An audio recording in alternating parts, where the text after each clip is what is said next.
Halo, assalamualaikum warahmatullahi wabarakatuh.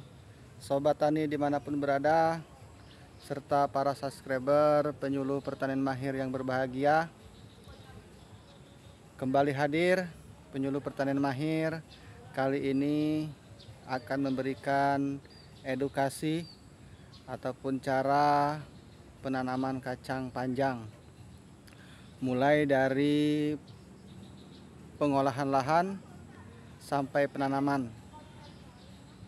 Bagaimana cara menanamnya, cara melaksanakan budidaya tanaman kacang panjang mulai dari pengolahan lahan sampai tanam. Yuk saksikan videonya. Namun sebelumnya jangan lupa like, komen, dan subscribe untuk berkembangnya channel penyuluh pertanian mahir. Mari kita saksikan video berikut ini.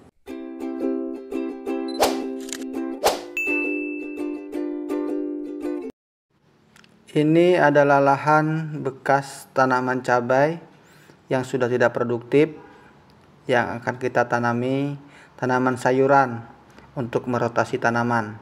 Caranya dibersihkan dari semua vegetasi yang ada serta sisa mulsa yang sudah tidak terpakai.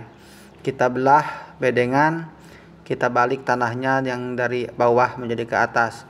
Setelah itu kita tabur pupuk kandang dan arang sekam yang bertujuan untuk menambah kesuburan tanah. Setelah itu kita cacah supaya tercampur antara pupuk kandang, arang sekam, dan media tanah pada bedengan. Kita cacah menggunakan cangkul supaya media tanam tercampur secara merata. Setelah dicacah, kita akan lakukan pemberian kapur dolomit atau kapur pertanian.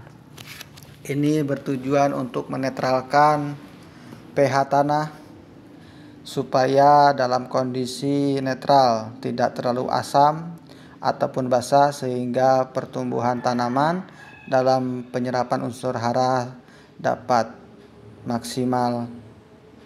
Dosisnya yaitu 200 kg untuk luasan lahan 2.500 meter persegi atau 1/4 hektar. Setelah diberi kapur, kita beri pupuk SP36 sebagai pupuk kimia dasar untuk pertumbuhan awal tanaman. Pupuk SP36 lambat terproses sehingga harus diberikan lebih awal sebelum tanam, sebaiknya 1 minggu, dengan dosis 50 kg per hektar. Setelah diberi pupuk SP36 dan kapur dolomit, kemudian bedengan kita tutup dengan tanah di sisi kiri dan kanan supaya agar pupuk yang kita berikan serta dolomit tidak menguap ke udara. Kita tutup dengan menggunakan tanah di sisi dan kiri yang ada di bedengan. Setelah ditutup, kita ratakan bedengan agar nanti bedengan terlihat rapi ataupun rata dengan menggunakan scrub ataupun perata tanah yang ada di sekitar kita. Ini agar kelihatan rapi. Setelah itu kita siapkan irigasi pengairan. Ini berupa selang drip yang bertujuan untuk menyediakan air di saat musim kemarau. Ini adalah selang drip bekas musim tanam lalu, tanaman cabai masih kita gunakan.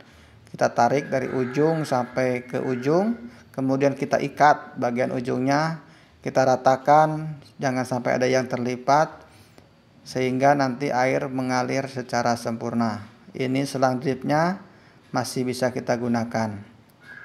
Setelah pemasangan selang drip, kita lakukan pemberian dekomposer berupa EE4 dan molase. Ini bertujuan untuk meningkatkan kesuburan tanah secara biologis. Intinya untuk menyediakan atau menambah mikroba yang ada di dalam tanah untuk proses dekomposer pupuk kandang yang kita berikan. Walaupun sudah terfermentasi, tapi diharapkan banyak mikroba yang ada dalam tanah sehingga proses penguraian bahan organik menjadi pupuk lebih cepat untuk diserap oleh tanaman. Setelah seminggu pengolahan tanah, kita lakukan penanaman sayuran. Ini berupa tanaman kacang panjang. Kita tanam dengan jarak 30 kali 20 cm dan satu lubang satu biji tanaman. Mudah-mudahan hasilnya maksimal untuk meningkatkan ekonomi kita. Terima kasih, jangan lupa like, komen, dan subscribe untuk berkembangnya channel ini. Wassalamualaikum warahmatullahi wabarakatuh.